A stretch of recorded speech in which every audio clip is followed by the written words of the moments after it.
On va voir ensemble 3 tips pour devenir vraiment athlétique. Donc si t'as envie de devenir plus fort ou tout simplement t'améliorer, bah t'es sur la bonne vidéo. Tout d'abord tes bases. Si tu travailles pas tes bases, tu sais pas sauter, pousser, tirer, pour moi tu n'es pas athlétique. Tu peux avoir le physique que tu veux, si tu sais pas faire ça, tu n'es pas athlétique. J'ai oublié courir aussi. Ce sont des choses que tu dois travailler. Donc t'as même pas besoin d'aller à la salle, tu vois, pour être athlétique. Ce qu'il faut, c'est juste améliorer tes capacités physiques. Donc les capacités physiques d'un humain. L'humain sait tirer pour monter des trucs, pour ramener des choses à lui. Il sait pousser, projeter des choses pour tout simplement ramener un objet d'un point A à un point B. Il a besoin de courir justement pour aller chasser, pour aller tout simplement survivre. Il a besoin de sauter pour accéder à des endroits où il ne pourrait pas avoir accès sans ça. Pour moi, être athlétique, c'est optimiser absolument toutes ses capacités physiques. Ça va être l'explosivité, la stabilité, la proprioception, la force, l'endurance musculaire, qui n'est pas la même chose, le cardio, la vitesse. Tu dois absolument avoir un cocon, un noyau ultra solide de traction, de dips, de pompe.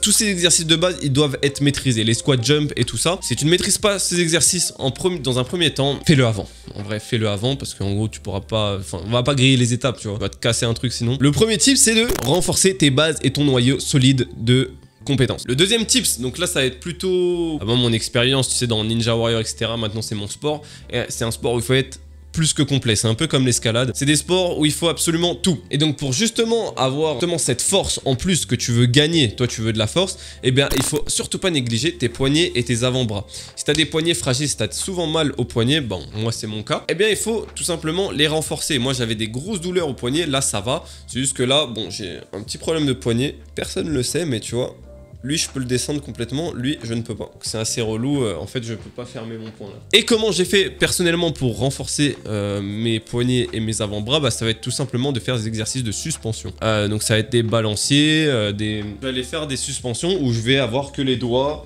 sur des boules, sur des... Tu sais, le haut des portes et tout ça. Tout simplement pour habituer ma main et ma poigne à différentes prises. Hein. Voilà un petit peu... le résultat des mains. Mais bon, grâce à ça, il y a plus de force. Comme autre exercice que tu peux faire justement pour les avant-bras et les poignets, bah ça va être des pompes sur les doigts. Moi je me rappelle, j'avais commencé par ça à l'ancienne. Quand tu vois que tu sais pas faire des pompes sur des doigts, tu te dis « Ah putain, je suis faible !» Parce que ça paraît tellement simple visuellement. Mais en vrai, bah faut des doigts quand même solides. T'as tout simplement les trucs où tu vas serrer la sorte de pince. T'as aussi ce qui s'appelle des extenseurs. Donc c'est des trucs que tu vas mettre comme ça et tu vas aller... un élastique que tu vas aller ouvrir comme ça. Ça c'était pas mal aussi. Mais surtout globalement la suspension c'est juste quelque chose de incroyable. Et en fait vraiment d'avoir des avant-bras plus solides, ça va t'aider sur absolument tous tes mouvements, tout simplement parce que t'en as besoin.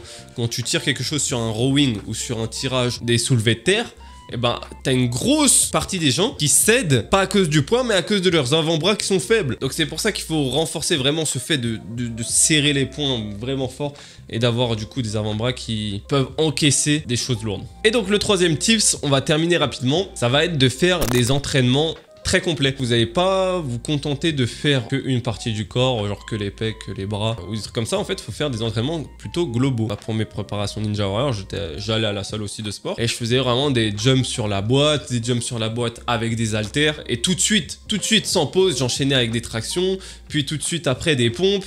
En fait, tu prends 5 exercices qui sont assez difficiles au poids de corps ou avec du poids et tu vas essayer de les enchaîner sans pause. Ça va améliorer ton cardio, ton explosivité, ta force, ton endurance et tout ça, mais tout en même temps. Et c'est juste incroyable. Bref, j'espère que ces petits tips t'auront aidé. C'était vraiment une vidéo faite assez rapidement, mais je pense qu'elle va être pas mal.